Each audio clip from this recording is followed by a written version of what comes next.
올해 6월, 7월, 9월에 이스라엘, 그리고 11월에 스페인을 일주하는 열린다 성경 스터디 투어가 진행이 됩니다. 자세한 내용, 그리고 후기 등은 영상 하단에 링크를 참고해 주세요. 안녕하세요. 세계사엔 교회사, 세계사와 함께 푸는 스토리텔링 교회사 시간입니다. 종교개혁사 살펴보고 있는데요. 콘스탄티노플이 함락되는 1453년부터 30년 전쟁이 마무리되는 1648년까지의 시간을 크게 세 개의 사건을 중요한 이정표로 보고 있습니다. 루터의 종교개혁 1517년, 아우구스부르크 화의 1555년, 그리고 낭뜨 칙령 1598년인데요. 자, 저희가 이 아우구스부르크 화의 이후에 30년 전쟁이 발발하기까지의 그 시간, 유럽 각국의 상황을 좀 차례로 살펴보고 있습니다. 자, 지난 시간까지 몇 번의 영상을 통해서 스페인을 살펴봤죠. 스페인 제국의 흥망이라는 주제로. 자, 오늘부터 이제 프랑스 편입니다. 프랑스 삼류에서 다시 인류 국가로라는 주제로 살펴볼 텐데요. 자, 오늘 첫 번째 시간으로 그 유명한 카트린 드 메디치 인생사 세옹지마라는 주제로 흥미진진한 이야기를 나눠보고자 합니다. 자, 발루아 왕조에서 부르봉 왕조로 넘어가는 그런 격변기에 30년간 과부로서, 하지만 섭정 왕 대비로서 통치했던 카트린 드 메디치. 자, 우리 지난 영상을 통해서 이제 프랑스와 1세, 그리고 그 뒤를 잇는 앙리 2세가 죽을 때까지의 그 프랑스 역사를 대략 살펴본 바 있습니다.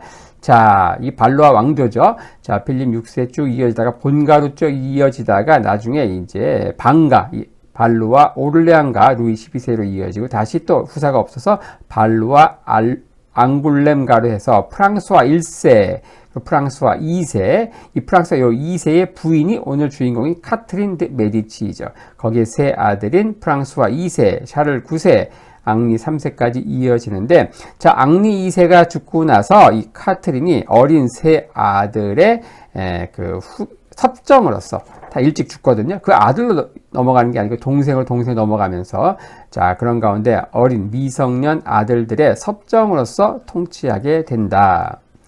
자, 카트린 드 메디치 남편 앙리 2세가 마상 창시합 도중 사고로 급사하게 되죠. 이후 3명의 아들 프랑스와 2세와 샤를 9세, 그리고 앙리 3세 뒤에서 프랑스 정치를 주름잡는 이 마쿠 실세로 맹활약하게 되죠.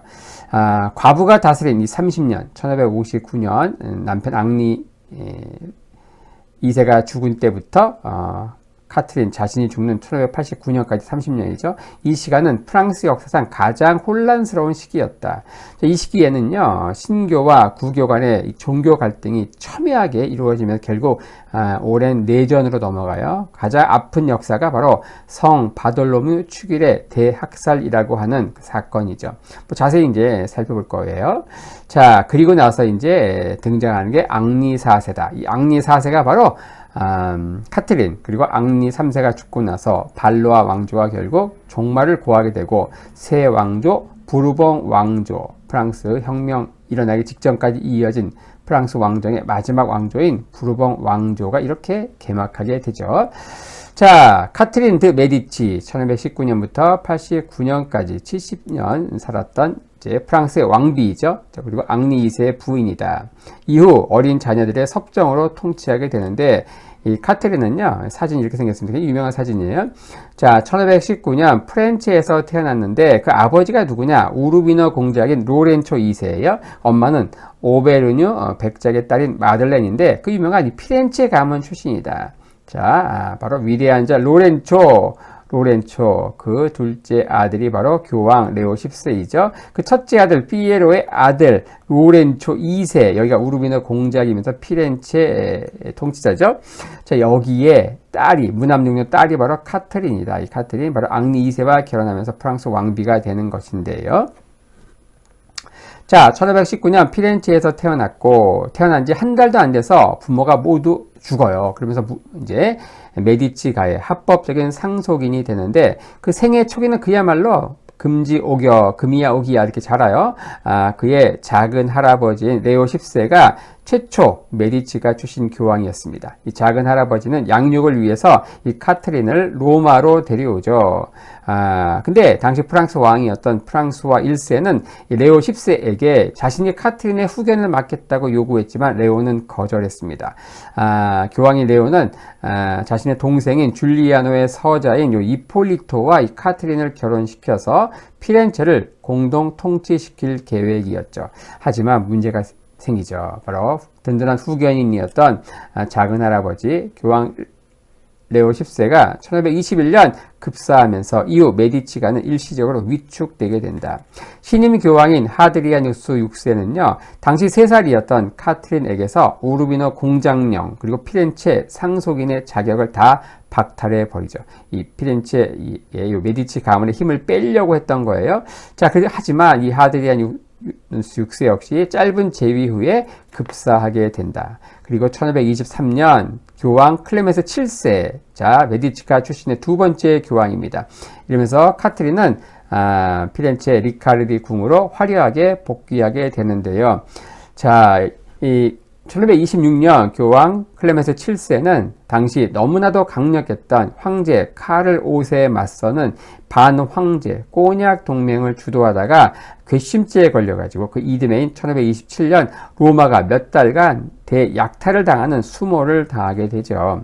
자, 그런 가운데 어떻습니까? 설상가상으로 피렌체에서는 공화주의자들이 폭동을 반란을 일으켜서 메디치가를 축출하게 되죠.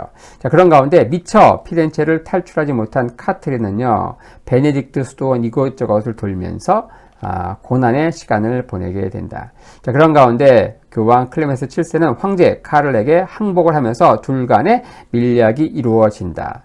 자, 1529년 클레멘스 7세는 황제군을 앞세워서 피렌체를 침공하고 반란을 일으켰던 공화파를 제거하고 메디치 가문이 화려하게 다시 정계 복귀하게 되죠. 자, 이후 클레멘스 7세는요, 자신의 조카 손녀인 카트린을 로마로 데려와서 신랑감을 수소문하게 되죠. 자, 그런 가운데 프랑스 왕가로 시집을 가게 된 것이에요. 이 작은 할아버지인 교황이 결혼 중매만 서지 않았다면 분명 이후 프랑스 역사는 많이 달라졌을 겁니다. 그리고 만약에 합스부르크 왕가로 시집갔다면 프랑스가 아니라 또 세계사 차원에서 또 영향을 끼쳤을 가능성이 농후하죠. 결과적으로 이 클레멘스 7세는 조카 손녀인 카트린 요 개인의 인생뿐 아니라 더 나아가 프랑스의 운명, 더 나아가서 유럽 전체의 운명까지도 뒤바꿔 놓았다. 이 결혼으로 인해서. 자, 결국 교황인 클레멘스 7세 주도로 해서 카트린은 프랑스 왕가로 시집을 가게 되죠. 하지만 문제가 있습니다. 이제 일단은 이제 메디치 가문이 왕족이 아니잖아요. 하지만 이제 이탈리아를 흠모한 프랑스와 1세의 의지가 상당히 반영이 되어서 결혼이 강행이 되는데, 이 프랑스와 1세는 이미 수차례 이탈리아 원정에 참전한 이후로 이탈리아의 그 예술, 특히 이제 피렌체를 중심으로 한 르네상스 예술에 완전히 훅 빠집니다. 완전히 매료되죠. 자, 그런 가운데 이탈리아 명작을 수집하거나 탈취하기도 하고, 특히 이제 레오나르도 다빈치 등 이 피렌체 예술가를 초청해서 이 파리의 궁궐의 건축 이런 것들을 의뢰하지요. 이런 그 프랑스와 1세의 개인 컬렉션이 오늘날 루브르 박물관으로 남아 있는 거예요. 어쨌든 이 이후로 이 파리가 예술의 도시로 거듭나게 되는데, 프랑스와 1세는 이 카트린과 자신의 둘째 아들 차남 이 앙리의 결혼을 발표합니다. 하지만 귀족들은 거세게 반발하죠. 왜? 바로 이 메디치 가문이 왕족이 아니거든요. 장사꾼, 당시에는 이제 천하게 여기던 돈놀이, 은행, 돈놀이를 통해서 벼락출세한 가문이라 여겼다는 거죠. 오늘날 얘기하면서 강남 졸부 그런 것쯤 해당하는. 자, 그런 가운데 프랑스와 1세는 뭐라고 귀족들을 설득시키는가? 자, 왕세자가 아직 건재하다. 왕세자인 프랑스와가 건재하고 둘째 아들인 이 오를레앙 공인 앙리와 결혼하는 거기 때문에 이 카트린은 프랑스 왕비가 될 가능성은 거의 없다. 그냥 오를레앙 공작 부인이고 왕비가 될 리는 없다. 그러니까 걱정하지 말라라고 하면서 귀족들을 다독여서 결국 결혼을 강행하게 되죠. 1533년 마르세유에서 결혼식이 거행됩니다. 당시 이 대부호로 알려진 메디치 가문은요, 카트린이 결혼할 당시만 해도 거의 파산 직전이었습니다. 혼수로 가져간 이 보석들도 메디치 가문 소유가 아니라 이 클레멘스가 빼돌린 교황청의 소유였죠. 하지만 문제가 있죠. 그 이듬해, 결혼 이듬해인 1534년 교황 클레멘스 7세가 죽으면서 결국 지참금을 지불하지 못하게 되죠. 그러면서 카트린은 프랑스 왕실 내에서 완전 천덕꾸러기 신세가 됩니다. 하지만 카트린은 메디치 가문 출신답게 이 본심을 드러내지 않는 신중함으로 또 상대를 능수능란하게 칭찬함으로써 사람을 휘어잡죠. 아름다운 용모는 아니었지만 뛰어난 화술 그리고 교양으로 상대방을 사로잡았다. 특히 시아버지인 프랑스와 1세와 시누이인 마가렛은 왕실 내에 몇 안 되는 확고부동한 후원자로 얻게 됩니다. 클레멘스 7세 교황이 죽으면서 이 카트린의 이용 가치가 완전히 사라졌거든요. 지참금도 내지 못했고, 그런 가운데서도 시아버지인 프랑스와 1세는 며느리를 내쫓지 않습니다. 카트린은 그래서 이 시아버지를 진심으로 마음에서 우러나오는 존경, 무조건적인 복종을 했다고 하죠. 이 시아버지의 사냥에 따라다니면서 시아버지를 보좌하기 위해서 새로운 승마법을 고안해냈는데, 그게 바로 이제 말을 탈 때 여성들이 두 다리를 한쪽으로 모아서 타는 승마법을 이제 프랑스에 유행을 시키게 되죠.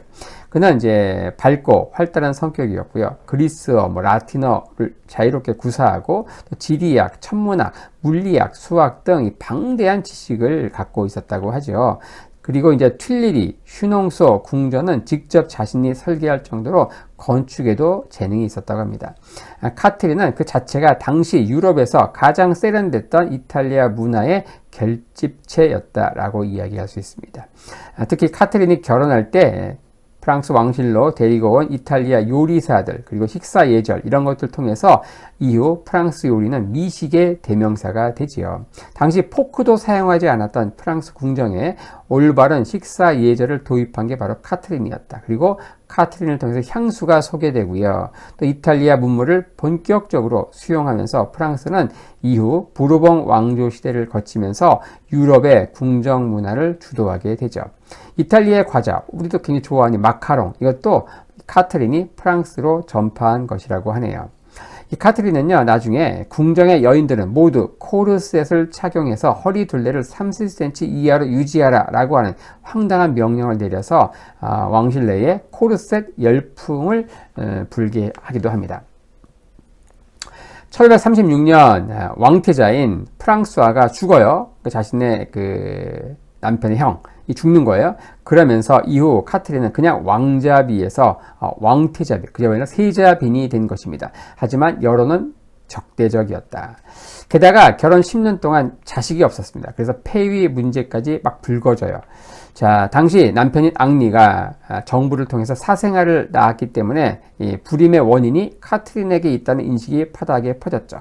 자, 그런 가운데도 든든한 시아버지 프랑스와 1세 덕에 그는 쫓겨나지 않고 그 버팀목 역할을 시아버지가 해줬죠. 1544년 결혼 11년 만에 마침내 프랑스와 2세를 시작으로 카트린은 샤를 9세, 앙리 3세, 마고로 유명한 마가렛 등 10명의 자녀를 줄줄이 출산합니다. 물론 상당수가 요절하게 되지만 나중에 세 아들이 이제 왕위에 오르기도 하지요.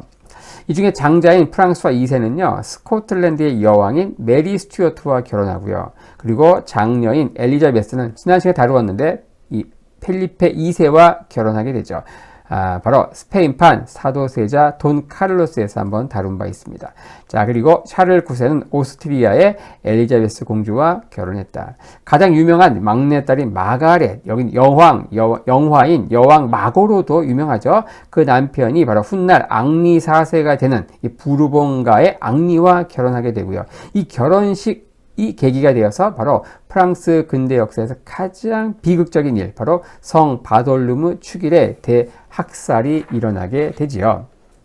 자, 1547년 시아버지인 프랑스 1세가 죽으면서 마침내 남편 앙리 2세로 프랑스 왕에 즉위하면서 카트린은 마침내 프랑스의 왕비에 오르게 되죠.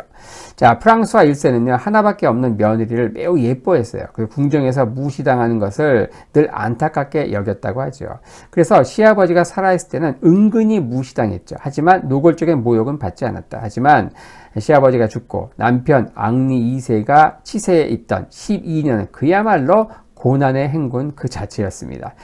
일단 결혼 생활 자체도 순탄치 않았고, 그럼에도 카트린은 남편 앙리를 지극히 사랑했지만 남편 앙리는 카트린을 그저 의무적인 관계로만 대했죠. 왜 그랬는가? 이 앙리에게는요, 무려 19살이나 연상인 정부 디안이라고 하는 여인이 있었어요. 이 연애는 카트린이 프랑스에 시집 오기 전부터 둘은 연애하고 있었습니다. 거의 엄마뻘이죠. 이 카트린은 그야말로 이름뿐인 왕비, 실세는 디안이고요. 그리고 궁정 시녀들도 온갖 모욕과 멸시를 대놓고 했습니다. 왕비? 대놓고 그냥 이탈리아 장사꾼의 딸내미라면서 무시했습니다. 심지어 며느리인 메리 스튜어트도 사람들 앞에서 시어머니를 막 까고 그랬다고 하죠. 정부인 디아는 앙리의 총애를 얻고 왕비 행세를 하면서 또 온갖 부정 축제를 일삼게 되죠. 심지어 카트린은 남편과 동침하는 것, 앙리와 동침하는 것도 디안이 결정했다고 하죠. 그리고 어렵게 얻은 아이들조차 빼앗겨서 가정교사에게 맡겨집니다. 양육은커녕 자식들 얼굴도 제대로 볼 수 없었습니다. 자, 그럼에도 카트린은 남편 앙리를 끝까지 사랑했고 그의 관심을 끌고자 많은 노력을 합니다. 이런 노력은 앙리 2세가 죽을 때까지 지속이 되었는데, 자, 1559년 카토 캉브레티 조약을 통해서 스페인과 프랑스 오랜 앙수 기간, 오랜 전쟁, 8차에 걸친 전쟁을 종결하면서 그 화해를 기념하면서 바로 앙리 2세의 장녀 엘리자베스와 그리고 스페인의 펠리페 2세가 결혼하게 됩니다. 이 결혼 축하연에서 앙리 2세는 몽고메리 백작과 마상 창시합을 하다가 사고로 갑자기 죽게 돼요. 자, 이러면서 남편 앙리 2세가 죽고 나서 그 부인인 카트린은 어린 왕들의 섭정으로 등장하게 된다. 와우. 그야말로 와신상담, 절치부심, 인생사, 세용지마라는 말이 딱 어울리는 그야말로 영화, 드라마로 치면 대박 사건이 되는 거죠. 자, 왕실에서는 모두가 이제 복수의 화신으로 카트린이 변해가지고 궁정에는 피바람이 불 것으로 예상했죠. 특히 누구에게? 자신을 학대했던 정부 디안에게 말이죠. 하지만 카트린의 복수는 디안에게 주어진 슈농소 성과 보석을 빼앗고 그리고 남편 앙리의 장례식에 불참하는 것, 이 정도 수준에서 굉장히 관대한 처분으로 끝났다고 하죠. 자, 오늘은 이제 프랑스, 자, 3류에서 다시 1류로 부상하는 프랑스 편에서 첫 번째 시간으로 메디치 가문 출신으로 프랑스의 왕비까지 오르게 된 입지전적인 인물 카트린 드 메디치에 대해서 한번 대략적으로 살펴보았습니다.